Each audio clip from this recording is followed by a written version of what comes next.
காரி நாயனார். காரி நாயனார் திருக்கடவூர் என்ற திருத்தலத்தில் அந்தணர் மரபில் அவதாரம் செய்தவர். இவருக்கு தமிழ் மீது அதீத பற்று இருந்தது. தனது தமிழ் புலமையினால் பல கவிதைகளை இயற்றினார், பல நூல்களை எழுதினார்.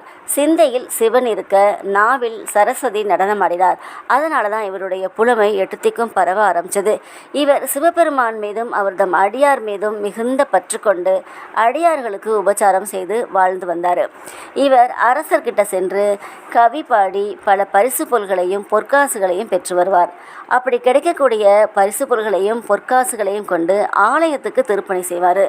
இவர் அவதாரம் செஞ்ச ஊரான திருக்கடவூர் ஆலயத்திற்கும் திருப்பணி செஞ்சிருக்காரு. இது போல பல கோவில்களுக்கும் திருப்பணி செஞ்சிருக்காரு. இவருடைய தமிழ் புலமையை கண்டு எல்லோரும் வியந்து பாராட்டுவாங்க. ஒரு சமயம் இவர் தனது பெயரிலேயே காரிக்கோவை அப்படிங்கிற ஒரு நூலை எழுதினார். அதை மூவேந்தர்கள் என்று சொல்லக்கூடிய சேர சோழ பாண்டியர்கள் அதை கேட்டு வெகுவாக பாராட்டி ஏராளமான பொன்னையும் பொருளையும் வாரி வழங்கினாங்க. இப்படி குவியக்கூடிய செல்வத்தை தனக்காக பயன்படுத்திக்காம ஆலய திருப்பணிக்கு மட்டுமே பயன்படுத்திட்டு வந்தார்.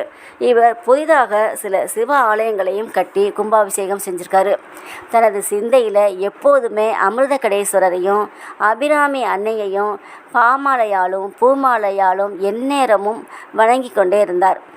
ஈசன் அருளால் தன்னுடைய புகழ் உடம்புடனே கைலாயம் சென்று ஈசனின் திருவடியை அடைந்தார். இதுதான் காரி நாயனாரின் வரலாறு.